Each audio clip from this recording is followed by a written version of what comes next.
Halo, saya James Adi Putra dengan NIM 2143001 dari Prodi TIPA. Pada video ini, saya akan menyampaikan materi tentang keadilan manusia yang beradab. Pancasila merupakan dasar negara Indonesia. Pancasila memiliki 5 sila yang dapat menjadi pedoman kehidupan manusia. Salah satunya adalah sila kedua yang berbunyi kemanusiaan yang adil dan beradab. Menurut pandangan saya, sila kedua ini wajib dilaksanakan oleh semua warga negara Indonesia. Hal ini dikarenakan agar Indonesia dapat menegakkan keadilan dan dapat menghargai hak yang dimiliki oleh setiap manusia. Manusia harus berbuat adil terhadap diri sendiri dan orang lain. Seperti kita harus menghargai setiap orang yang memiliki latar belakang yang berbeda, yaitu suku, budaya, agama, dan status lainnya.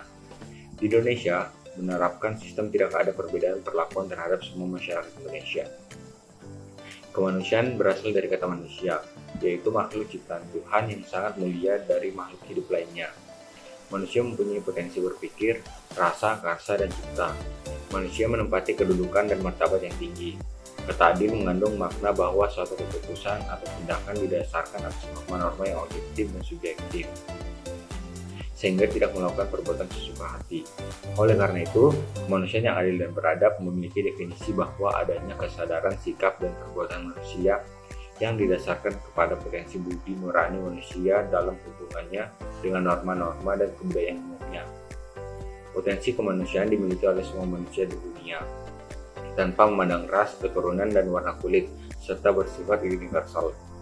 Pancasila sila kedua merupakan pandangan hidup bagi bangsa Indonesia, sehingga bisa dijadikan pedoman hidup bangsa Indonesia untuk mencapai kesejahteraan lahir maupun batin dalam bermasyarakat di dalam keberagaman. Seringkali masih banyak manusia tidak menerapkan sila kedua ini, yang berarti manusia bertentangan dan tidak melakukan sesuai makna yang terkandung di dalamnya.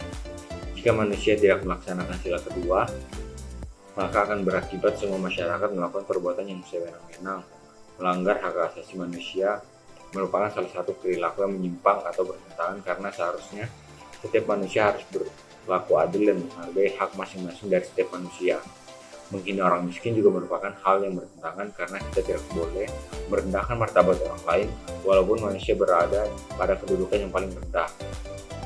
Selain itu, sikap yang bertentangan adalah tidak mau membela hal yang benar.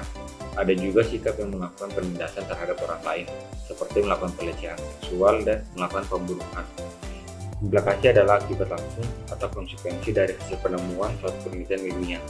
Implikasi dari kemanusiaan yang adil dan beradab adalah menghendaki warga negara untuk menghormati kedudukan setiap manusia dengan kelebihan dan kekurangan masing-masing.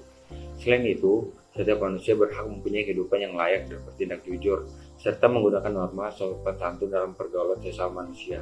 Hal ini dilakukan agar Indonesia berada dalam kondisi yang tentram dan nyaman. Hal terakhir akan membahas tentang contoh penerapan atau implementasi dari sila kedua dalam kehidupan sehari-hari.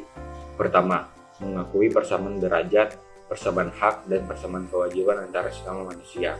Hal ini karena setiap manusia memiliki martabat masing-masing, sehingga kita tidak boleh melakukan pelecehan terhadap manusia lain. Kedua, mengembangkan sikap tenggang rasa.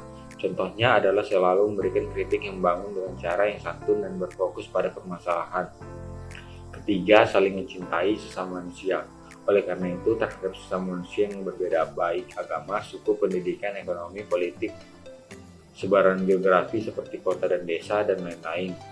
Sebagai manusia Indonesia, kita harus tetap memiliki keinginan untuk mencintai sesama manusia, yaitu rasa memiliki dan kemauan berkorban untuk sesama manusia sehingga tercipta hidup rukun, damai, dan sejahtera.